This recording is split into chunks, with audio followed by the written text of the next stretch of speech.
जय हिंद दोस्तों। कैसे हैं आप लोग? आशा करता हूँ आप लोग अच्छे होंगे, स्वस्थ होंगे, मस्त होंगे, ज़बरदस्त होंगे दोस्तों। आइए आज की हमारी जो एसएससी जीडी, एसएससी एमटीएस 2024-2025 परीक्षा के लिए जो जीके जीएस की जो प्रैक्टिस सेट थी वो थी आज 22 है, जिसमें हम लोग आज कुछ अति महत्वपूर्ण प्रश्नों पे चर्चा करेंगे दोस्तों। आइए देरी न करते हुए आज की क्लास को स्टार्ट करते हैं। क्लास स्टार्ट करने से पहले मोटिवेशनल थॉट देख लेते हैं दोस्तों। आज का मोटिवेशनल थॉट क्या है दोस्तों? देखिए, क्यों रुक जाते हो 4 दिन की मेहनत के बाद? अरे वक्त लगता है बीज को फसल बनने में दोस्तों। 4 दिन मेहनत करने के बाद अगर आप लोग रुक जाएंगे तो सफल नहीं हो पाएंगे, क्योंकि सफलता समय मांगती है दोस्तों। सफलता प्राप्त करने में समय लगता है दोस्तों, और वक्त भी लगता है। आप लोग 2 दिन मेहनत करेंगे, 2 दिन पढ़ेंगे, तीसरे दिन पढ़ेंगे नहीं। फिर जब परीक्षा आएगी, 1 महीना बचेगा, तब फिर आप लोग पढ़ना स्टार्ट करेंगे, तो ऐसे सफलता नहीं मिलेगी दोस्तों। लगकर पढ़ाई करिए, सफलता ज़रूर मिलेगी दोस्तों। आइए आज का अति महत्वपूर्ण प्रश्न नंबर 1 क्या कह रहा है हमारा? प्रश्न नंबर 1 हमारा कह रहा है, सांची का स्तूप सपूत लिख गया दोस्तों। यहाँ पे इसको स्तूप कर लेते हैं। स्तूप।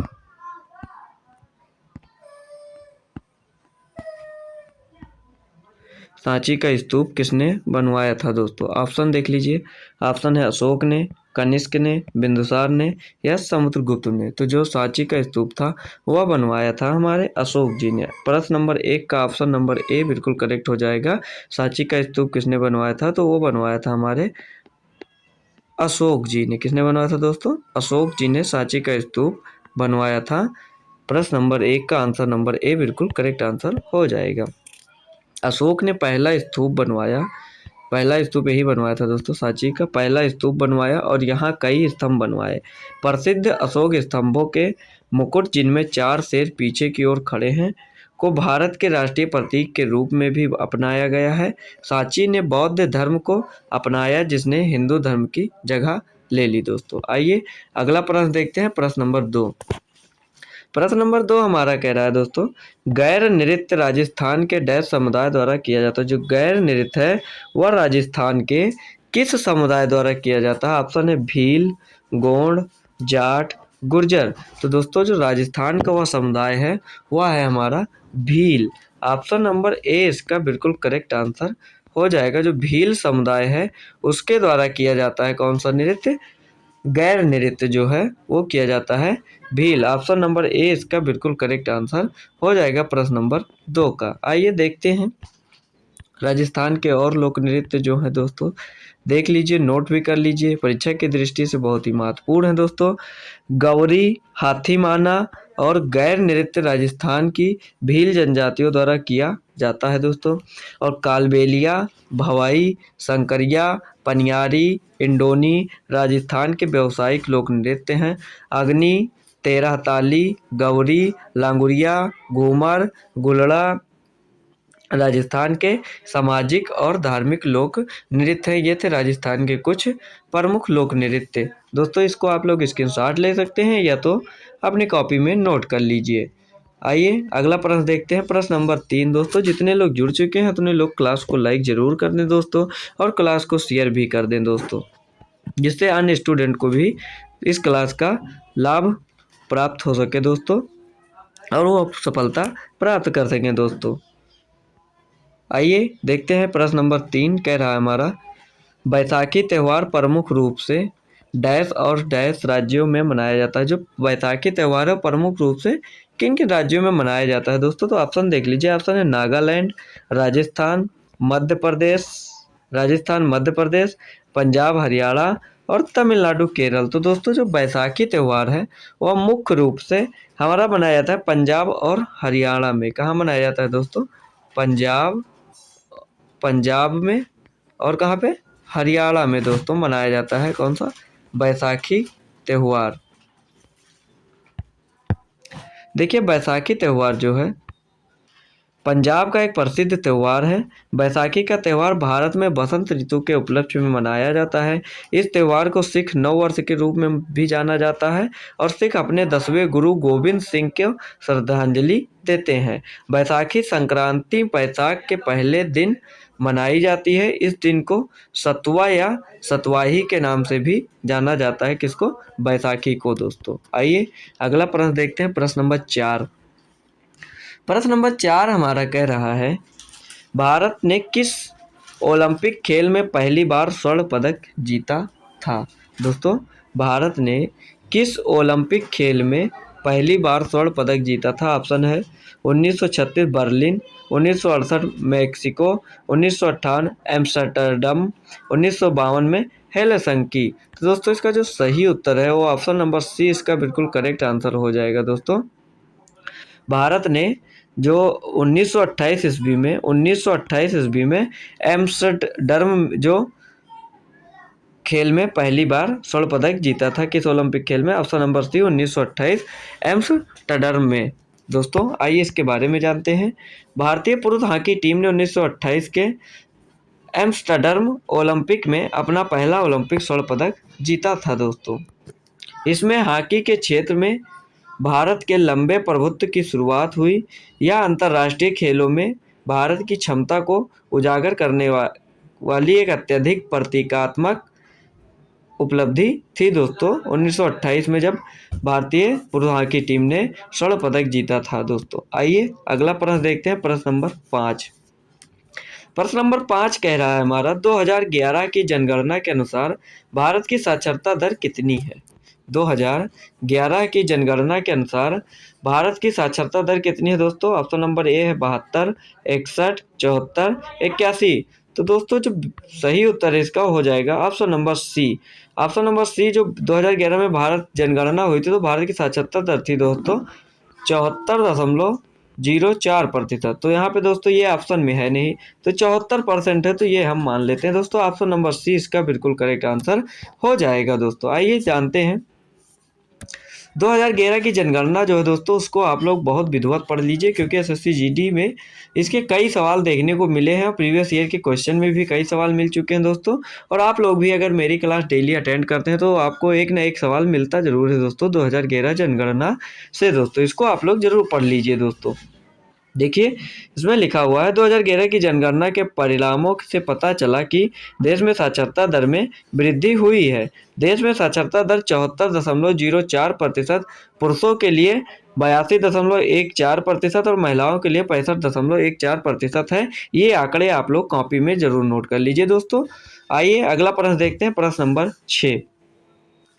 प्रश्न नंबर 6 कह रहा है, निम्नलिखित में से कौन सा प्रावधान नीति निर्देशक तत्वों तथा मौलिक कर्तव्यों दोनों का एक भाग है? दोस्तों वह कौन सा प्रावधान है जो नीति निर्देशक तत्व के भाग और मौलिक कर्तव्य दोनों का भाग एक ही है? दोस्तों ऑप्शन देख लीजिए। दोस्तों बहुत अच्छा सवाल है दोस्तों, पॉलिटी का क्वेश्चन है दोस्तों और बहुत अच्छा सवाल है। देखिए लिखा, उद्योगों के प्रबंध में श्रमिकों का भाग लेना, पर्यावरण संरक्षण, अभिभावक बच्चों को शिक्षा के अवसर दिलाएं, यह सामान्य नागरिक संहिता। तो दोस्तों इसका जो सही उत्तर है वो हो जाएगा पर्यावरण संरक्षण। ऑप्शन नंबर 20 का बिल्कुल करेक्ट आंसर हो जाएगा प्रश्न नंबर 6 का। दोस्तों आइए देखते हैं प्रश्न नंबर 7 हमारा कह रहा है, समाचार पत्र इंडियन ओपिनियन के संस्थापक कौन थे? दोस्तों समाचार पत्र इंडियन ओपिनियन के संस्थापक कौन थे? दोस्तों तो ऑप्शन देख लीजिए। ऑप्शन ए है महात्मा गांधी, जो ऑप्शन ए है वो है हमारा महात्मा गांधी, गोपाल कृष्ण गोखले, पंडित जवाहरलाल नेहरू, नेताजी सुभाष चंद्र बोस। तो दोस्तों जी इसका सही उत्तर है वो हो जाएगा महात्मा गांधी। जो महात्मा गांधी जी थे उन्होंने इंडियन ओपिनियन की स्थापना की थी दोस्तों, तभी से इनको समाचार पत्र इंडियन ओपिनियन के संस्थापक कौन थे? तो दोस्तों तो वो थे महात्मा गांधी जी। दोस्तों आप लोग कमेंट में बताइए नेताजी सुभाष चंद्र बोस ने कौन सा नारा दिया था? दोस्तों नेताजी सुभाष चंद्र बोस ने कौन सा नारा दिया था? प्रसिद्ध नारा जो है इनका उसका नाम आप लोग कमेंट बॉक्स में जल्दी जल्दी छाप दीजिए। दोस्तों आइए अगला प्रश्न देखते हैं, प्रश्न नंबर 8। प्रश्न नंबर 8 कह रहा है, कितने भारतीय राज्य और संघ शासित प्रदेश ने भारतीय तट रेखा साझा की है? दोस्तों कितने भारतीय राज्य और संघ शासित प्रदेश ने भारतीय तट रेखा साझा की है? 9 राज्य, 4 संघ शासित प्रदेश, 12 राज्य, 3 संघ शासित प्रदेश, 4 राज्य और 5 संघ शासित प्रदेश, 5 राज्यों और 3 संघ शासित प्रदेश। तो दोस्तों जो तट रेखा है वो हमारी साझा की है 9 राज्य और 4 संघ शासित प्रदेशों ने भारतीय तट रेखा साझा की है। दोस्तों तटीय राज्य जो है उनको देख लेते हैं और तटीय केंद्र शासित प्रदेश जो है उनको भी देख लेते हैं। देखिए तटीय राज्य में हमारा आ जाएगा गुजरात, महाराष्ट्र, गोवा, कर्नाटक, केरल, तमिलनाडु, आंध्र प्रदेश, ओडिशा और पश्चिम बंगाल। और दोस्तों तटीय केंद्र शासित प्रदेश में पुडुचेरी, लक्षद्वीप और अंडमान और निकोबार और द्वीप समूह, ये थे हमारे तट रेखा साझा करने वाले राज्य और केंद्र शासित प्रदेश। आइए अगला प्रश्न देखते हैं, प्रश्न नंबर 9। प्रश्न नंबर 9 कह रहा है भारत के अधिकांश भाग में से वर्षा होती है। कब से कब तक वर्षा होती है दोस्तों अधिकांश भाग में? तो मार्च से जून तक, जून से सितंबर तक, अगस्त से नवंबर तक या नवंबर से फरवरी तक। तो दोस्तों का सही उत्तर हो जाएगा जून से सितंबर, ऑप्शन नंबर बी बिल्कुल करेक्ट आंसर हो जाएगा प्रश्न नंबर 9 का। जून से सितंबर के बीच भारत के अधिकांश भागों में वर्षा होती है। दोस्तों आइए अगला प्रश्न देखते हैं, प्रश्न नंबर 10। प्रश्न नंबर 10 हमारा कह रहा है निम्नलिखित धरोहर स्थलों में से किसमें वास्तुकला की द्रविड़ शैली है? दोस्तों बहुत अच्छा प्रश्न है। दोस्तों देखिए हम्पी, एलोरा, खजुराहो या कोणार्क। तो दोस्तों प्रश्न नंबर 10 का जो सही उत्तर हो जाएगा हम्पी। जो हम्पी है उसकी वास्तुकला में दोस्तों द्रविड़ शैली है। कौन सी शैली है?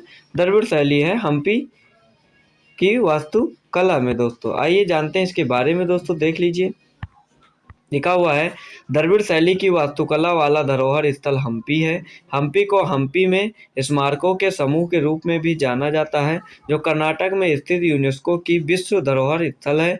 हम्पी के खंडहर कला और वास्तुकला की उत्कृष्टता द्रविड़ शैली को दर्शाने वाले धरोहर स्थलों का एक संग्रह है। विरूपाक्ष मंदिर इस स्थल पर सबसे महत्वपूर्ण धरोहर स्मारक है। कौन सा मंदिर? विरूपाक्ष मंदिर जो है उस स्थल की सबसे महत्वपूर्ण धरोहर है। दोस्तों आइए प्रश्न नंबर 11 देखते हैं। दोस्तों प्रश्न नंबर 11 कह रहा है 2011 की जनगणना के आंकड़ों के अनुसार, देखिए दूसरा प्रश्न आपको देखने को मिल गया दोस्तों जनगणना से। दोस्तों 2011 की जनगणना के आंकड़ों के अनुसार निम्न में से किस केंद्र शासित प्रदेश में महिला जनसंख्या पुरुष जनसंख्या से अधिक थी? दोस्तों देखिए ऑप्शन ए है चंडीगढ़, लक्षद्वीप, अंडमान और निकोबार और पुडुचेरी। दोस्तों पुडुचेरी ने पुडुचेरी लिखा हुआ है। दोस्तों ऑप्शन इसका सही आप लोग बताइए। दोस्तों क्वेश्चन नंबर 11 का तो ऑप्शन नंबर हो जाएगा डी बिल्कुल करेक्ट आंसर उसका हो जाएगा। जो पुडुचेरी है वहां पे महिला जनसंख्या से पुरुष जनसंख्या से अधिक है। दोस्तों जो महिला की जनसंख्या है वो पुरुष जनसंख्या से अधिक है पुडुचेरी में। दोस्तों 2011 की जनगणना के अनुसार आइए जानते हैं इसके बारे में। दोस्तों देखिए उच्चतम लिंगानुपात से युक्त केंद्र शासित प्रदेश जो पुडुचेरी है उसमें 1037 महिला पे 1000 पुरुष है। दोस्तों और फिर 1962 में पुडुचेरी एक केंद्र शासित प्रदेश कब बना था? दोस्तों तो वो बना था 1962 में। और पांडिचेरी का नाम 2000 जो पांडिचेरी था उसका 2006 में नाम बदलकर पुडुचेरी किया गया था। पुडुचेरी का पुराना नाम था पांडिचेरी और इसका नाम बदलकर 2006 में इसका नाम रख दिया गया पुडुचेरी। दोस्तों ये कब केंद्र शासित प्रदेश बना था? तो 1962 ईस्वी में बना था। ये सब आप लोग नोट करते चलिए। दोस्तों आइए अगला प्रश्न देखते हैं, प्रश्न नंबर 12। प्रश्न नंबर 12 देखिए दोस्तों कह रहा है मार्च 2024 में प्रधानमंत्री नरेंद्र मोदी द्वारा उद्घाटन किए गए पोर्टल पीएम सूरज का पूर्ण रूप क्या है? तो इसमें ऑप्शन देख लीजिए लिखा है प्रधानमंत्री सामाजिक उत्थान एवं ग्रामीण नौकरी का आश्वासन योजना, प्रधानमंत्री सामाजिक उत्थान एवं रोजगार अध्ययन, प्रधानमंत्री सामाजिक उत्थान एवं रोजगार आधारित जन कल्याण और प्रधानमंत्री सतत एवं सार्वभौमिक ग्रामीण उन्नति। तो दोस्तों जो प्रश्न नंबर 12 है उसका सही उत्तर हो जाएगा ऑप्शन नंबर सी बिल्कुल करेक्ट आंसर हो जाएगा प्रधानमंत्री सामाजिक उत्थान एवं रोजगार आधारित जन कल्याण। इसका बिल्कुल सही उत्तर हो जाएगा ऑप्शन नंबर सी। प्रश्न नंबर 12 का बिल्कुल करेक्ट आंसर हो जाएगा ऑप्शन नंबर सी। आइए देखते हैं इसके बारे में।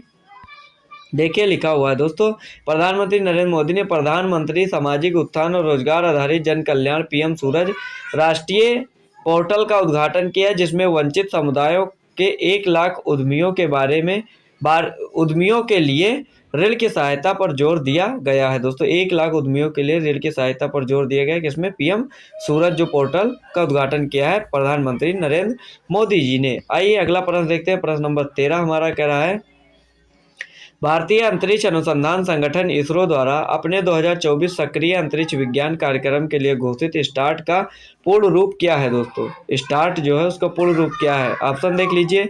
ऑप्शन दिया अंतरिक्ष विज्ञान और प्रौद्योगिकी अनुप्रयोग अनुसंधान प्रशिक्षण, अंतरिक्ष विज्ञान और प्रौद्योगिकी जागरूक प्रशिक्षण, अंतरिक्ष अध्ययन और तकनीकी उन्नति प्रशिक्षण, अंतरिक्ष विज्ञान एवं तकनीकी अनुप्रयोग एवं अनुसंधान प्रशिक्षण। तो प्रश्न नंबर 13 का जो सही उत्तर है हमारा वो हो जाएगा दोस्तों, प्रश्न नंबर 13 का जो सही उत्तर है वो हमारा हो जाएगा ऑप्शन नंबर बी, बिल्कुल करेक्ट आंसर हो जाएगा क्या?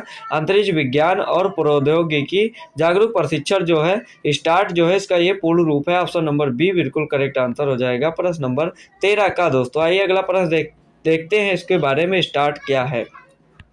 देखिए दोस्तों, स्टार्ट का प्राथमिक उद्देश्य युवा छात्रों को अंतरिक्ष विज्ञान और प्रौद्योगिकी के क्षेत्र में आकर्षित करना है। इसका उद्देश्य इन क्षेत्रों में स्नातक और स्नातकोत्तर छात्रों के बीच रुचि और जागरूकता पैदा करना है दोस्तों। ये था स्टार्ट का प्राथमिक उद्देश्य। आइए अगला प्रश्न जानते हैं दोस्तों। प्रश्न नंबर 14 कह रहा है, ऑस्कर पुरस्कार 2024 में किस फिल्म को बेस्ट कॉस्ट्यूम डिजाइन के लिए का पुरस्कार दिया गया? बेस्ट कॉस्ट्यूम डिजाइन का पुरस्कार किस फिल्म को दिया गया? ऑप्शन है ओपेनहाइमर, नेपोलियन, पुअर थिंग्स या बारबी। तो दोस्तों इसका सही उत्तर हो जाएगा हमारा poor things, option number C बिल्कुल करेक्ट आंसर हो जाएगा। ऑस्कर पुरस्कार जो 2024 का है वह best costume design poor things को पुरस्कार दिया गया है दोस्तों। आइए जानते हैं प्रश्न नंबर 15। प्रश्न नंबर 15 हमारा कह रहा है, निम्नलिखित में से कौन सा अरुणाचल प्रदेश का एक कृषि त्योहार है जो गैलो जनजाति द्वारा मनाया जाता है? ऑप्शन है लोसर, उगादी, कर्म, मोपिन। तो दोस्तों जो अरुणाचल प्रदेश का एक कृषि त्योहार है जो गैलो जनजाति द्वारा मनाया जाता है वह त्योहार है मोपिन। ऑप्शन नंबर डी इसका बिल्कुल करेक्ट आंसर हो जाएगा। जो मोपिन त्योहार कृषि त्योहार है यह गैलो जनजाति द्वारा मनाया जाता है अरुणाचल प्रदेश के दोस्तों। मोपिन ऑप्शन नंबर डी इसका बिल्कुल करेक्ट आंसर हो जाएगा। आइए अगला प्रश्न देखते हैं। प्रश्न नंबर 16। प्रश्न नंबर 16 हमारा कह रहा है, संविधान के अनुसूची 7 के तहत शिक्षा विषय किस सूची के अंतर्गत आता है? जो शिक्षा विषय है वह किस सूची के अंतर्गत आता है? 7वीं अनुसूची के तहत। ऑप्शन देख लीजिए, राज्य सूची, उप सूची, संघ सूची, समवर्ती सूची। तो इसका सही उत्तर हो जाएगा शिक्षा जो है वो समवर्ती सूची में आती है। ऑप्शन नंबर डी इसका बिल्कुल करेक्ट आंसर हो जाएगा। प्रश्न नंबर 16 का समवर्ती सूची में आता है क्या? शिक्षा जो है दोस्तों। आइए जानते हैं अगला प्रश्न। प्रश्न नंबर 17 कह रहा है, पहला राष्ट्रीय सांख्यिकी दिवस 19 जून को मनाया गया था। तो कब मनाया गया था दोस्तों, किस सन में? पहला सांख्यिकी दिवस ऑप्शन 2005, 2006, 2007, 2008। तो जो पहला सांख्यिकी दिवस मनाया गया था वो मनाया गया था 2007 में। किस में मनाया गया था दोस्तों? 2007 में मनाया गया था। पहला सांख्यिकी दिवस कब मनाया जाता है? तो ये 29 जून को मनाया जाता है। इसके बारे में जानते हैं दोस्तों। भारत में दैनिक जीवन में सांख्यिकी के योगदान को मान्यता देने तथा सामाजिक आर्थिक योजना और नीति निर्माण में सांख्यिकी के महत्व पर आम जनता को जागरूक करने के लिए 29 जून को राष्ट्रीय सांख्यिकी दिवस के रूप में मनाता है।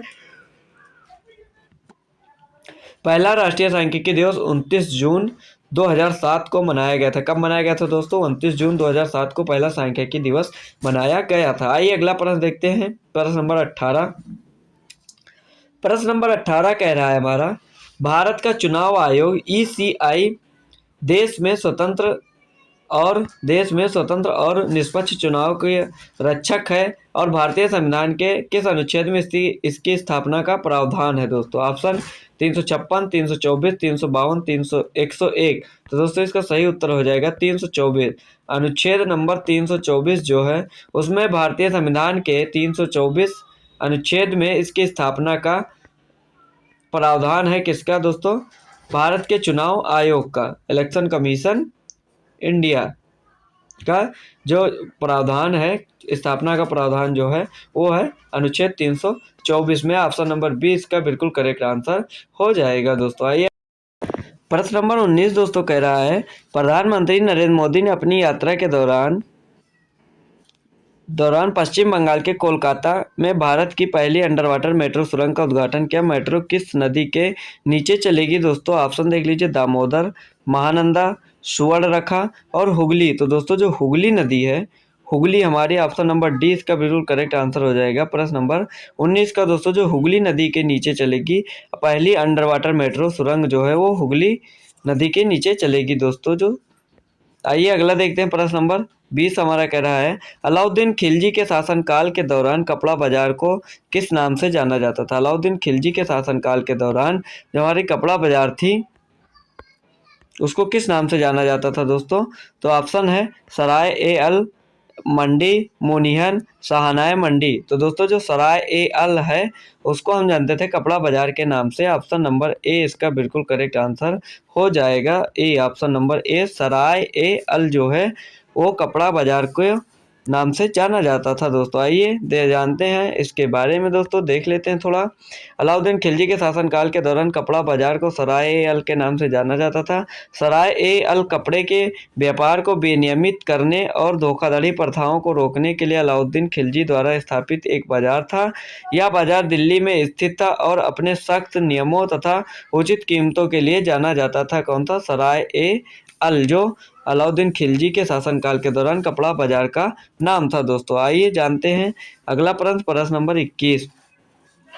प्रश्न नंबर 21 हमारा कह रहा है दोस्तों, दिल्ली सल्तनत में दीवाने अर्ज विभाग किसने बनवाया था? जो दीवाने अर्ज विभाग था वह किसने बनवाया था? ऑप्शन है बलबन ने, इल्तुतमिश ने, अलाउद्दीन खिलजी ने या फिरोज शाह तुगलक ने। तो दोस्तों जो दीवाने अर्ज विभाग था वो बनवाया था हमारे बलबन जी ने। ऑप्शन नंबर ए इसका बिल्कुल करेक्ट आंसर हो जाएगा। किसने बनवाया था? बलबन ने बनवाया था दीवाने अर्ज दोस्तों। आइए अगला प्रश्न जानते हैं, प्रश्न नंबर 22। प्रश्न नंबर 22 कह रहा है, दिल्ली पहली बार डैश के अधीन एक राज्य की राजधानी बनी थी? पहली बार किसके अधीन एक राज्य की राजधानी बनी थी? ऑप्शन है पृथ्वीराज चौहान, जलालुद्दीन खिलजी, कुतुबुद्दीन ऐबक, तोमर राजपूत। तो दोस्तों इसका सही उत्तर हो जाएगा Qutubuddin Aibak. Option number C इसका बिल्कुल करेक्ट आंसर हो जाएगा प्रश्न नंबर 22 का। आइए जानते हैं अगला प्रश्न, प्रश्न नंबर 23। प्रश्न नंबर 23 कह रहा है, दिल्ली सल्तनत के काल में ऊसर भूमि का क्या अर्थ था? जो दिल्ली सल्तनत का काल था उसके काल में ऊसर भूमि का क्या अर्थ था दोस्तों? ऑप्शन है समृद्ध और उपजाऊ भूमि, नहरों द्वारा सिंचित भूमि, कुओं और तालाबों द्वारा सिंचित भूमि, बंजर और अनुपजाऊ भूमि। तो दोस्तों इसका सही उत्तर है वो हो जाएगा नहरों द्वारा, नहीं दोस्तों इसका जो सही उत्तर होगा वो हो जाएगा ऑप्शन नंबर डी, इसका बिल्कुल करेक्ट आंसर हो जाएगा दोस्तों। बंजर और अनुपजाऊ भूमि अर्थ था दोस्तों किसका? ऊसर भूमि का अर्थ था दिल्ली सल्तनत के काल में। ऑप्शन नंबर डी इसका बिल्कुल करेक्ट आंसर हो जाएगा। ए गलत, बी गलत, सी गलत, डी है बिल्कुल करेक्ट आंसर। आइए जानते हैं प्रश्न नंबर 24। प्रश्न नंबर 24 कह रहा है, दिल्ली सल्तनत के किस वंश ने सबसे कम समय तक शासन किया? दोस्तों दिल्ली सल्तनत के किस वंश ने सबसे कम समय तक शासन किया था दोस्तों? तो ऑप्शन है, ऑप्शन देख लीजिए दोस्तों, खिलजी, खिलजी ने 30 वर्ष तक किया था शासन। कितने वर्ष तक? 30 वर्ष तक किया था। तुगलक जो था, तुगलक वो किया था 94 वर्ष तक। और दोस्तों जो सैयद वंश था वो किया था 36 या 37 वर्ष तक। और जो लोधी वंश था वो किया था 75 वर्ष तक दोस्तों इसने शासन किया था। तो दोस्तों इनमें से सबसे कम समय तक किसने किया था? तो उसने किया था अलाउद्दीन खिलजी ने दोस्तों। खिलजी वंश ने किया था सबसे कम समय तक शासन दिल्ली सल्तनत पर दोस्तों, 30 वर्ष खिलजी ने किया था। आइए जानते हैं अगला प्रश्न, प्रश्न नंबर 25।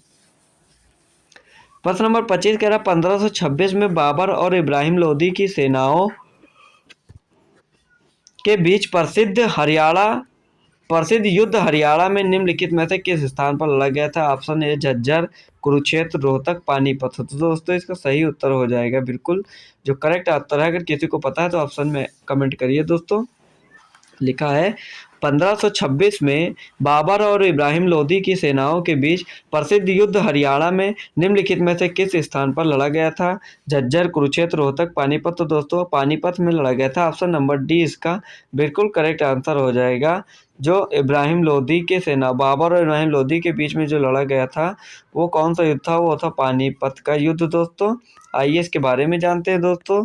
1525 1526 में बाबर और इब्राहिम लोदी की सेनाओं के बीच प्रसिद्ध युद्ध हरियाणा के पानीपत में लड़ा गया था। इसे पानीपत का प्रथम युद्ध भी कहा जाता है। यह पानीपत हरियाणा के एक छोटे से गांव के पास लड़ा गया था। इसने मुगल साम्राज्य की शुरुआत को चिन्हित किया। बाबर ने लोदी को हराकर दिल्ली की गद्दी पर बैठ कब्जा कर लिया था दोस्तों। किसने? बाबर ने इब्राहिम लोदी को हराकर दिल्ली की गद्दी पर कब्जा कर लिया था दोस्तों। आइए अगला प्रश्न नहीं है, प्रश्न खत्म हो गए दोस्तों। आज के इतने ही प्रश्न थे, प्रश्न 25 प्रश्न थे जिसपे हम लोगों ने चर्चा की दोस्तों, जो परीक्षा की दृष्टि से महत्वपूर्ण थे दोस्तों, जो प्रीवियस ईयर में आ चुके हैं और आने की संभावना है। हमने उस प्रश्नों पे चर्चा की दोस्तों। अगर वीडियो पसंद आई हो तो वीडियो को लाइक करें, शेयर करें, कमेंट करें। चैनल पर नए हैं तो चैनल को सब्सक्राइब करना ना भूलें। आप लोग हमारे ऑफिशियल स्टडी अड्डा टेलीग्राम चैनल से भी जुड़ जाएं दोस्तों। एक महत्वपूर्ण सूचना, कल संडे है दोस्तों, कल संडे स्पेशल में दोस्तों आप लोग जुड़ना ना भूलें। कल जैन धर्म से जितने भी महत्वपूर्ण प्रश्न होंगे दोस्तों उस पर हम लोग चर्चा करेंगे दोस्तों। हिस्ट्री की क्लास होगी दोस्तों कल, और जैन धर्म प्रमुख रूप से वो प्रश्न जो होंगे दोस्तों वो होंगे जैन धर्म पे दोस्तों। किस पे? जैन धर्म पे वो कोई प्रश्न होंगे दोस्तों जो बहुत ही महत्वपूर्ण परीक्षा की दृष्टि से जो प्रश्न बनेंगे दोस्तों वो हम बनाएंगे जैन धर्म से दोस्तों। इसलिए 12 बजे दोस्तों जुड़ना ना भूलें कल संडे स्पेशल क्लास में दोस्तों। जय हिंद, जय भारत, आपका दिन शुभ हो।